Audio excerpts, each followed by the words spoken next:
नमस्कार, स्वागत है आप सभी का हमारे इस खास शो में। आपके साथ मैं हूं किरण। बिहार की लड़ाई भाई वर्सेस भाई। देखिए, बिहार में सियासी शतरंज की जो बिसात है वो अब बीत चुकी है। अब एक बात तो यहां पर तय है कि महागठबंधन का चेहरा सिर्फ एक है और वो है तेजस्वी यादव। लेकिन इस चेहरे को लेकर के बिहार की सियासत दोनों हिस्सों में बंटी बंटी सी नजर आ रही है।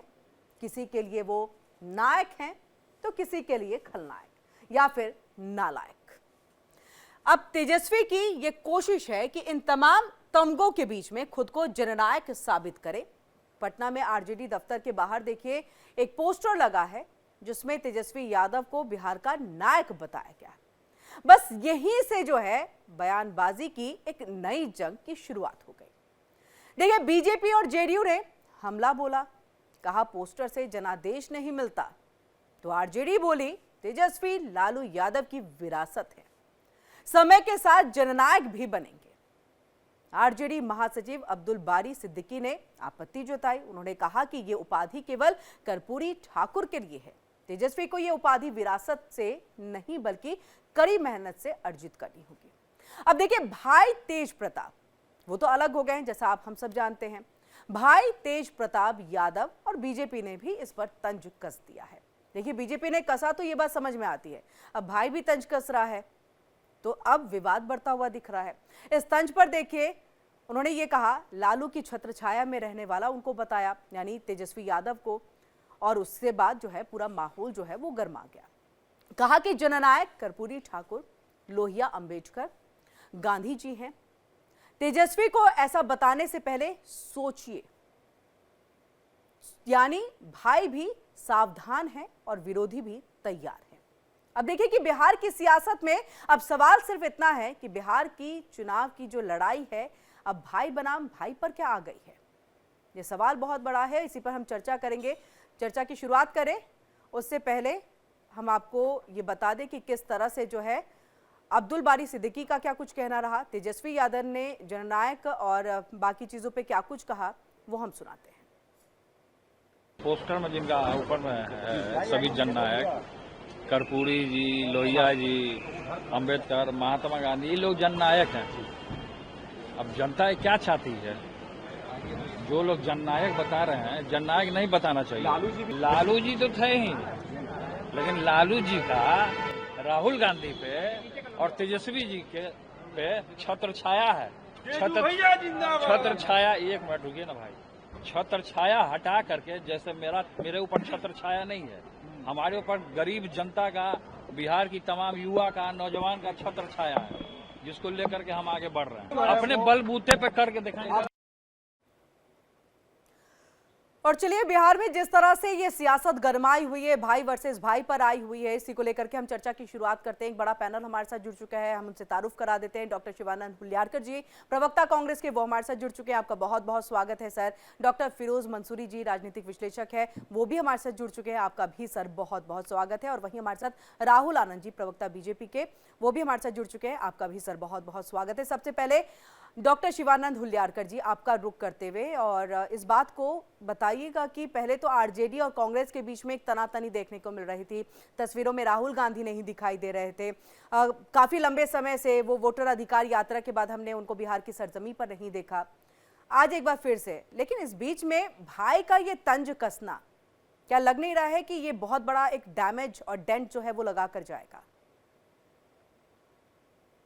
Kiran ji, good morning. पूरा पैनलिस्ट को नमस्कार, डॉक्टर साहब को और बीजेपी प्रवक्ता मेरे मित्र को बहुत बहुत गुड मॉर्निंग जी। देखिए, आपस में भाईचारा में है, वो भी आगे आके इंडिया गठबंधन का ही, तेज प्रताप जी इंडिया गठबंधन का ही एक साथी, महागठबंधन का ही रहेगा। दूसरी बात, देखिए राजनीति में बोलना पड़ता है, वोटिंग है, महुआ में वो खुद ही चुनाव लड़ रहे हैं, चलता है आपस में। देखिए,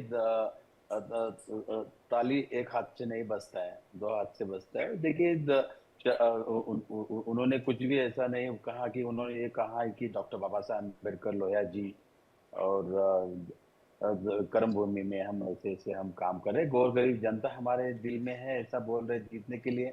वो भी प्रयास करेंगे और 100% जीत के आएंगे, इंडिया महागठबंधन में आके कैबिनेट मंत्री बनेंगे। मैं बोल रहा हूँ। और मैं मैं चैनल के नेशनल चैनल नहीं के चलिए, ये माध्यम तो से आपने एक उनको दूर की बात कर दी, उस पर तो सवाल होगा ही कि क्या एक रणनीति के तहत दोनों भाई अलग अलग हुए हैं। राहुल गांधी की क्या मतलब, माफ कीजिएगा, लालू प्रसाद यादव की क्या एक तरह से ये स्ट्रैटेजी है, ये तो मैं जानूंगी यहाँ पर फिरोज मंसूरी जी से। लेकिन उससे पहले ये बताइए, आपने कहा ऐसा कुछ नहीं कहा, क्या बात कर रहे हैं सर? कह तो बहुत किरण कुछ जी, गए वो। किरण जी, उन्होंने कहा किरण जी, किरण जी, तेजस्वी यादव किरण पर पिता का साया है, लालू प्रसाद यादव का साया है, मेरे ऊपर किरण में जी, किसी का साया नहीं किरण है, जी, मैं किरण जी, अकेले किरण जी, चुनाव किरण लड़ूंगा। जी, किरण जी, काफी डिबेट मैंने देखा है। मेरी फ्रेंड प्रियंका शर्मा जाके उनके साथ डिबेट किया, उन्होंने बोला कि माँ और पिताजी के आशीर्वाद से मैं हूँ और जो भी है मैं उनका हूँ। ठीक है, भाई भाईचारा में कुछ अनुबंधन होता रहेगा, लेकिन चुनाव के बाद वो दोनों एक सर रहेंगे लग और नहीं रहा है कोई कि ये इसमें अनबन कुछ ज्यादा दूर तक चीजें चली गई हैं? पहले पार्टी का नहीं बना लेना, अलग से नहीं पार्टी, सर सवाल तो सुन लीजिए, पहले पार्टी को बना लेना, उसके बाद जो है क्या बोलते हैं, इस तरह का तंज कस देना, इसके बाद ये कह देना कि जननायक ऐसे ही तो आप किसी को नहीं कह देंगे, जबकि जननायक की भूमिका में एक पोस्टर बैनर लग चुका है, तेजस्वी यादव दिख रहे हैं उसमें। तो ये बहुत ज्यादा लंबी दूर तक चीजें अनबन चली गई है। देखिए देखिए किरण जी, तेजस्वी यादव बिहार के लिए लालू प्रसाद जी का बेटा है और वो जननायक है और वो उस पद के लिए गरिमा है। दूसरी बात, उन्होंने 17 मंथ में गौर गरीब दलित पिछड़ों को जॉब लगाना, नौकरी देना, उनको अन्याय के ऊपर लड़ना, न्याय देना, उन्होंने एक यंग जनरेशन में उनका काफी पकड़ मजबूत है। आज भी तेजस्वी यादव, देखिए यादव जी हो, माइनॉरिटी हो, दलित हो, पूरी तरह से तेजस्वी को सपोर्ट और बैकिंग और माहौल बहुत अच्छा है। माइनॉरिटी भी बहुत सपोर्ट कर रहे हैं। उन्होंने वक्फ बोर्ड के ऊपर भी कल आपके साथ भी डिबेट हुआ है, कल शाम को भी डिबेट हुआ पलक जी के साथ। देखिए उसमें वक्फ बोर्ड का उन्होंने बोल दिया है कि नीतीश कुमार जी या बीजेपी नरेंद्र मोदी जी या चिराग पासवान जी, इन्होंने जो वक्फ बोर्ड के सपोर्ट में वोटिंग किया उनको सबक सिखाएंगे और हमारे नहीं ठीक गवर्नमेंट है, आने उस के पे बाद तो चलिए हो वक्फ गई बिल बात, के उस ऊपर पे हम तो चलिए चर्चा बात हो करेंगे। गई, मेरी सहयोगी ने बात की और जो बात में बात निकली आपकी। लेकिन मेरा तो है कि भाई भाई में जो अनबन है, इसको किस तरह से आप जो है लेकर के चलेंगे, क्योंकि नहीं कांग्रेस कांग्रेस देखिए को अलग से डेंट पड़ रहा है ना, ये मेरा सवाल है। आरजेडी की प्रवक्ता होती तो मैं उनसे भी पूछती, क्योंकि खुद उनकी देखिए पार्टी में विवाद देखिए बढ़ गया। किरण जी, मैं आज नेशनल चैनल पे बोल रहा हूँ, तेज प्रताप जी हमारे भाई है और भाईचारा रहेंगे, हमेशा हम उनके ठीक है, साथ रहेंगे और पूरी तरह से महागठबंधन उनको सपोर्ट भी ठीक है। करेंगे चुन के आने डॉक्टर के फिरोज बाद। मंसूरी जी, कैसे देखते हैं इस तरह के बयान को? क्योंकि बयान कोई एक नहीं था, बयान कई सारे थे। राहुल गांधी पे भी वार था, तेजस्वी यादव पे भी वार था, और सीधे तौर पे ये भी कह देना था कि हमारे सिर के ऊपर में तो गरीब जनता का साया है। यहाँ पर डॉक्टर फिरोज मंसूरी जी जो हैं वो भी जुड़े हुए हैं, उनसे हमारा सवाल था। मंसूरी जी, आप अपनी बात को कंटिन्यू करिएगा। और इसी के साथ एक चीज़ आज लग नहीं रहा है, शिवानंद हुल्लारकर जी थोड़ा लो साउंड कर रहे हैं, भाई भाई की लड़ाई और उसमें ये तंज वाली चीज़ों में थोड़ा सा आवाज़ थोड़ी धीमी आ रही है उनकी। नहीं किरण किरण जी, ऐसा है ना कि मैं डॉक्टर साहब तो बहुत ही दिल के बड़ी साफ आदमी हैं और बहुत ही शालीन आदमी है, इसलिए वो अपनी छवि से बात करते हैं। मैं ये कह रहा हूँ कि तेज प्रताप यादव जो है वो जमीन बिहार की मिट्टी से घुले हुए लोग हैं। वो जब वो बात करते हैं तो वो साउंड करता है, जब बिहार की जमीन का साउंड होता है, आम आदमी का साउंड हो जाता है। तो उन्होंने जननायक प्राप्ति इसलिए की क्योंकि ये बहुत बड़ा खिताब है। ये एक ऐसा खिताब है, ये जननायक पद लेने के लिए कर्पूरी ठाकुर को पता नहीं क्या करना पड़ा था, और वो एक गुदरी के लाल बन के बिहार के मुख्यमंत्री बने थे। और वो एक 14 करोड़ आवाम की, और तत्कालीन समय में जो पॉपुलेशन था वो पूरे देश के आवाम की सहमति थी जननायक कर्पूरी ठाकुर पर। तो इसलिए आप देखिएगा कि तमाम लोग जननायक जैसे बड़े खिताब पर सबकी आपत्ति है, क्योंकि जननायक होना इतना आसान नहीं है और इस देश में जननायक कोई दूसरा नहीं हो सकता है। इसलिए इस एक बात है। दूसरी बात, एक बात जानिए किरण जी, परिवार में एक लंबे समय से राजनीति का ये चलता रहा। सिंधिया परिवार को आपने देखा होगा, बाद के दिनों में सिंधिया परिवार फिर एक जगह चले गए। आप देखिएगा गांधी परिवार में, देखिए वरुण गांधी को देख लीजिए और राहुल गांधी के परिवार को देखिए, ये एक सिलसिला है। लेकिन अभी तेज प्रताप जी के साथ एक बड़ी चुनौती है, उनके साथ जो वो परिवार का जो मोहर लगा हुआ है, उनसे उनको बाहर निकलना है। महुआ में वो संघर्ष कर रहे हैं। फिरोज जी, जो सिलसिला है वो आपने बताया, ये पार्टी बदलने का सिलसिला हो जाएगा या फिर टूटने का सिलसिला हो जाएगा? नहीं, देखिए वो एक अलग छवि के साथ अगर पार्टी को लेके चल रहे हैं, एक नई विचारधारा के साथ जा रहे हैं, लेकिन अंतोगत्वा उसकी विचारधारा क्या है? उसकी विचारधारा सोशल जस्टिस है, सामाजिक न्याय है, कर्पूरी का न्याय है, उनके साथ जगदेव का मामला है, बाबा साहब अम्बेडकर विचारधारा है, तो कहीं न कहीं एक सेकुलर विचारधारा के साथ जा रहे हैं। उन्होंने थोड़ा सा इशारा किया है महागठबंधन के नेताओं को कि आप थोड़ा सा भटकिए मत, जननायक एक बड़ा पद है, बड़ा सम्मानीय पद है, और कर्पूरी ठाकुर के अनुयायी हैं आप, उनके फॉलोअर हैं आप मत बनिए, जननायक बनने की कोशिश मत कीजिए, क्योंकि जननायक बनना इतना आसान नहीं है। अब बाबा साहब अम्बेडकर के बारे में कोई कह दे कि मैं बाबा साहब अम्बेडकर बन जाऊंगा, असंभव है।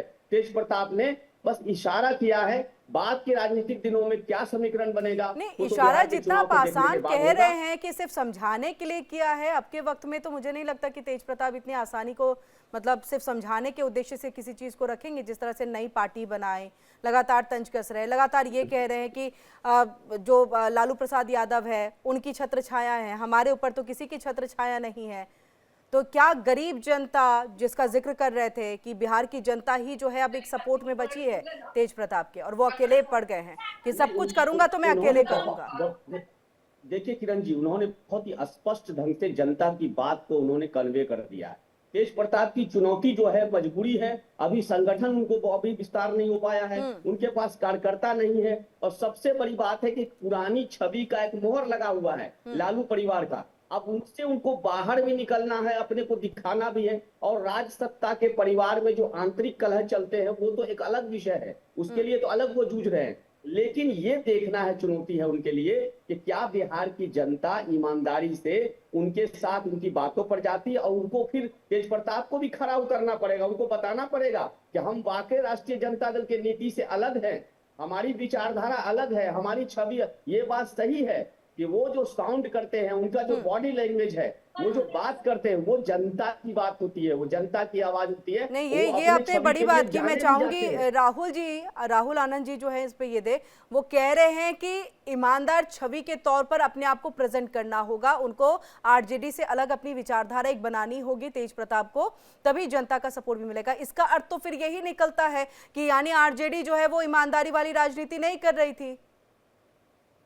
किरण जी, वास्तविक रूप से अगर हम बात करें तो तेज प्रताप जी ने जो कहा है वो आरजेडी की अंदरूनी सच्चाई है, इसमें कहीं कोई दो मत नहीं। जब भाई भाई में खुशी की जंग शुरू हो गई है, जिस पार्टी में भाई एक दूसरे पे भरोसा नहीं करते, वो क्या जनता का भरोसा जीत पाएंगे? पहली बात। दूसरी सबसे महत्वपूर्ण बात है कि जब आरजेडी से उनको निष्कासित किया गया था तो तेज प्रताप जी ने एक बयान दिया था जिसमें उन्होंने कहा था, जिसपे काफी चर्चाएं भी हुई थी, कि मेरी जान को खतरा है। इनकी जान को किससे खतरा है? इनके जान को अपने ही परिवार के लोगों से खतरा है, और जिसका नाम वो लेने से भी डर रहे थे। यानी कि एक जो स्वयं राजा हो और जो राज्य को बहुत करीब से देखा हो, अगर उसे डर है तो इसका मतलब बिल्कुल सत्य बात है कि घर के अंदर की ही कोई जो परिवार के अंदर जो खास करके जो बातें चल रही है, और जो आरजेडी परिवार में जब भी सत्ता की लड़ाई खुलकर सामने आ ही गई है, साथ ही साथ अगर हम बात करें कि घर में एकजुटता नहीं, वो बिहार की जनता को क्या एकजुट कर पाएंगे? पहला प्रश्न। दूसरा कि यह साफ है कि आरजेडी अब परिवारवाद की राजनीति से हटकर परिवारवाद की लड़ाई में बदल चुकी है। एक बात किरण जी और मैं आपको बता दूं जो बहुत महत्वपूर्ण है, जिस तरह से आए दिन तेजस्वी यादव जी को प्रोजेक्ट करने का प्रयास किया जा रहा था, इसका मतलब एक बात बिल्कुल साफ है और बिल्कुल स्पष्ट है, वो ये है कि तेजस्वी के सामने कोई और यादव का नेता खड़ा ना हो, ये निश्चित रूप से इसकी चिंता की जा रही है आरजेडी परिवार की तरफ से। तभी कर एक एक करके इनके सारे लोगों को साइड किया जा रहा है। तेज प्रताप को साइड किया गया, इनकी बहन को साइड किया गया, साथ ही साथ जो यादव समाज से जो नेतृत्व कर सकता था बिहार को, अगर शरद पवार के बेटे की बात कर लीजिए तो उनको भी साइड कर दिया गया, उनका भी एक बयान सामने छलक कर आया था। तो ऐसे तमाम चीजें हैं जो आरजेडी की मेल नहीं खाते हैं इनके वास्तविक प्रक्रिया से। आज जो तेज प्रताप जो बातों को कह रहे हैं वो बिल्कुल स्पष्ट इस चीज को संकेत कर रहे हैं, सांकेतिक रूप से बता रहे हैं कि आरजेडी में किसका बोलबाला है, और बाहरी लोगों का इंटरफेरेंस होने के साथ घर वालों को कैसे दूर भेजा जा रहा है। देखिए एक और महत्वपूर्ण बात है, उन्होंने जब प्रचार का अपना सिलसिला शुरू किया था उसमें जो उन्होंने बात कही थी, उसमें वो अपने पिता का नाम तो ले रहे हैं लेकिन अपने दादी का फोटो लेकर वो जा रहे हैं नॉमिनेशन करने के लिए। यानी कि इनके पिता ने भी इनका साथ छोड़ दिया है, और ये बात बिल्कुल सत्य है, एक दर्द है। लालू प्रसाद बिल्कुल, वो तो कह ही दिया ना कि मैं अकेले जो है वो चुनावी मैदान में हूँ, मेरे साथ कोई नहीं है, मेरे साथ सिर्फ बिहार की जनता, ये तो बात उन्होंने कही दी। इसी के साथ आप ही से राहुल आनंद जी की, देखिए जेडीयू के राष्ट्रीय प्रवक्ता हैं राजीव रंजन, उन्होंने ये कहा कि तेज प्रताप यादव अब देखिए तेजस्वी यादव के लिए एक तरह से गले की फांस बन गए हैं। एक तरह से गणित भी उन्होंने बता दिया और ये बता दिया कि आप जब परिवार को साथ नहीं रख सकते हैं, आप जब महागठबंधन में साथ नहीं हो सकते हैं, क्योंकि हमने बीच में देखा किस तरह से कांग्रेस में एक तलखी जो है दिखाई दी आरजेडी और कांग्रेस में, चाहे सीट बंटवारे को लेकर के हो या फिर सीएम का चेहरा चुनने को लेकर के हो। मुझे लग रहा है इस पर शिवानंद जी जो है दरकिनार नहीं करेंगे, इस बात को एग्री करेंगे।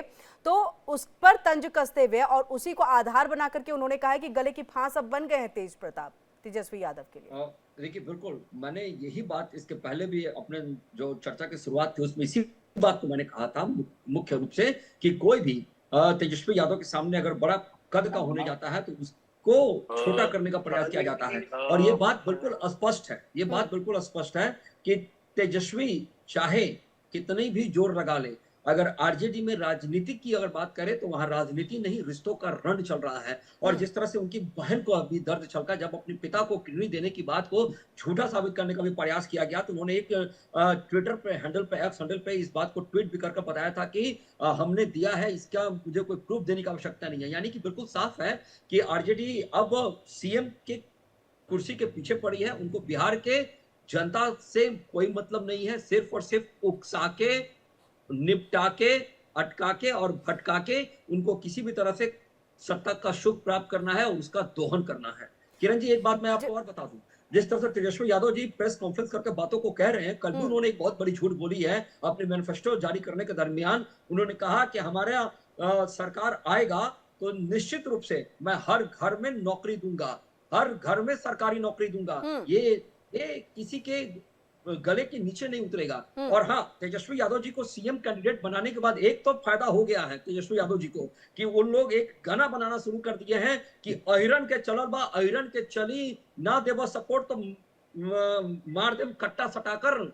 ऐसे तमाम गाने जो हैं वो प्रसारित किए जा रहे हैं। अगर भैया के सरकार बनी तो कट्टे से अपहरण कर लें तोहर, ऐसे तमाम चीजें आ रहे हैं। तेज प्रताप जो गले की फांस बने हुए हैं, इसको बीजेपी या एनडीए किस तरह से भुना रही है चुनावी दौर में? देखिए, भारतीय जनता पार्टी ने बिल्कुल स्पष्ट कर दिया है किरण जी कि हम अपनी जो लड़ाई है वो अपने विचार पे और अपने विकसित की अनंत यात्रा पे लड़ेंगे। और आपने देखा होगा कि हमारे जितने भी प्रवक्ता हैं या जो हमारे नेतागण जो प्रत्याशी बनकर जनता के बीच में है, उन सब ने एक ही बात कहा है कि हमारी सरकार आएगी तो हम क्या रोड माइल सेट करेंगे, हम उसके तरफ हैं। और इनके यहाँ सिर्फ और सिर्फ यानी तेज प्रताप के बयान का कोई खास असर आप लोग मतलब उसका इस्तेमाल करते हुए नहीं दिखाई देंगे? बिल्कुल, जो दो भाइयों की लड़ाई है वो नहीं, प्रत्यक्ष रूप से प्रमाण उपलब्ध है किरण जी कि इनके घर में टूट हो गई है, फूट हो गई है और ये टूट रहे हैं और छूट रहे हैं और एक दूसरे से लड़ रहे हैं सत्ता के लालच में। और भारतीय जनता पार्टी सत्ता के लालच में नहीं, देश और राज्य की सेवा के लिए जानी जाती है, उसके लिए हम संकल्पित हैं। ठीक है डॉक्टर शिवानंद हुल्ल्यारकर जी, देखिए ना केवल तेजस्वी यादव पे, राहुल गांधी पे भी तेज प्रताप ने जो है सवाल खड़े किए। राहुल गांधी के विदेश दौरे पर वो कटाक्ष कर चुके हैं, उन्होंने कहा उनको अब भारत जो है वो भाता नहीं है, विदेश भा रहा है। इसके बाद कहते हैं जननायक शब्द जो राहुल गांधी के साथ भी इस्तेमाल किया गया, उस पर भी उन्होंने तंज कसा। फिर उसके बाद उन्होंने कहा है कि जो संसद में उन्होंने अध्यादेश को फाड़ा था, मां सरस्वती की उन्होंने उसका जो है अपमान किया था। तो ऐसे कई तरह की बातें चुनावी दौर में अगर आ जाना तो ये तो जनता की भावनाओं के साथ एक तरह से तेज प्रताप जो है वो उन तक पहुंचाने की कोशिश कर रहे हैं कि मां सरस्वती, क्योंकि देखिए परंपरा संस्कृति बिहार में बहुत मायने रखती है। नहीं लग रहा है कि राहुल गांधी और कांग्रेस को भी डेंट पहुंचा रहे हैं? दिक्कतें वैसे भी आएंगी इस तरह से जब हमला कर रहे हैं तो। जी महागठबंधन में नहीं है, वो अलग चुनाव लड़ रहे हैं, उनका निजी राय हो सकता है, हम उसमें ज्यादा ध्यान नहीं देते हैं। बिहार के डेवलपमेंट की बात कीजिए, नरेंद्र मोदी कैसे बोलते थे 10 करोड़ 25 करोड़ मतलब डॉक्टर शिवानंद जी, 100 करोड़। अरे गुजरात नहीं अभी तेजस्वी यादव पर कसा तंज तो आपने कह दिया कि भाई भाई हैं, इस तरह की चीजें होती रहती हैं। अब जब राहुल गांधी पे तंज कसा, उस पे सवाल पूछे, आप कह रहे हैं कि उनका अपना वक्तव्य हम तो ध्यान ही नहीं देते। भाई एक ही पार्टी में तो हैं आप लोग, महागठबंधन है, एक साथ चुनावी मैदान में। नहीं एक मिनट सर, एक लाइन में मैं अपनी बात खत्म करूंगी, उसके बाद आप कहिएगा। फायदा हुआ तो अब महागठबंधन को होगा, घाटा होगा तो महागठबंधन को होगा, फिर आप अपने आप को दरकिनार कैसे कर सकते हैं? किरण जी, बीजेपी अलीबाबा चालीस चोर पार्टी महाराष्ट्र में शरद पवार गुट तोड़ दिया, अजित पवार को अलग कर दिया, उद्धव ठाकरे जी को उधर राज ठाकरे को अलग कर दिया। इनका निजी मामला ऐसे स्टाइल है, एकनाथ शिंदे जी को अलग कर दिया, इनका स्टाइल है। आप इतने कमजोर क्यों थे? कि एक पार्टी आकर के आपको तोड़ जाए, इतने कमजोर क्यों थे? नहीं, सुनिए किरण जी, हमको बिहार के डेवलपमेंट की हमको चिंता पड़ा है। माई योजना 2500 दे रहे, जो मैंने पूछा उसको तो जवाब दे दीजिए। कर्जा माफ कर रहे, 200 यूनिट बिजली फ्री दे रहे। नरेंद्र मोदी ने, मैं बीजेपी प्रवक्ता को पूछना चाहता हूँ, 11 साल में बिहार के लिए 10 काम कौन सा अच्छा काम किया? पलायन आज भी 1.5 करोड़ लोग पलायन आज भी हो रहे हैं। विकास पे एक दिन हम चर्चा कर लेंगे नीतीश कुमार जी, सर विकास पे चर्चा कर लेंगे, डेटा मैं भी लेकर के बैठूंगी। किरण जी, तेजस्वी यादव, तेज प्रताप यादव, ये बिहार के डेवलपमेंट की इसके डिबेट करना। डेवलपमेंट पे नहीं ना बात हो रही है, डेवलपमेंट पे कहाँ बात हो रही है? वही तो दिक्कत है ना, डेवलपमेंट पे कहाँ बात हो रही है? आप बताइए। देखिए मैनिफेस्टो में तो वो तमाम बातें लिखी जाती है, वो बीजेपी भी लिख के आएगी, एनडीए भी लिखेगी। नहीं, एक मिनट सर, एक मिनट, डेवलपमेंट नहीं ना, ये तो तंज कसा जा रहा है। राहुल गांधी के विदेश दौरे को लेकर के तंज कसा जा रहा है। आप कैसे, मतलब जवाब नहीं है तो बता दीजिए कि हम नहीं कहना चाहेंगे इसमें कुछ। किरण जी सुनिए, तेज प्रताप जी को जो बोलना है बोलने दो, हमको कोई उधर आंसर देने की जरूरत नहीं है। उनको जो बोलना है बोलने दो, उनका मुंह कौन बंद करेगा? दूसरी बात, जननायक किसी तेजस्वी यादव जी के कार्यकर्ता ने लगाया है होल्डिंग।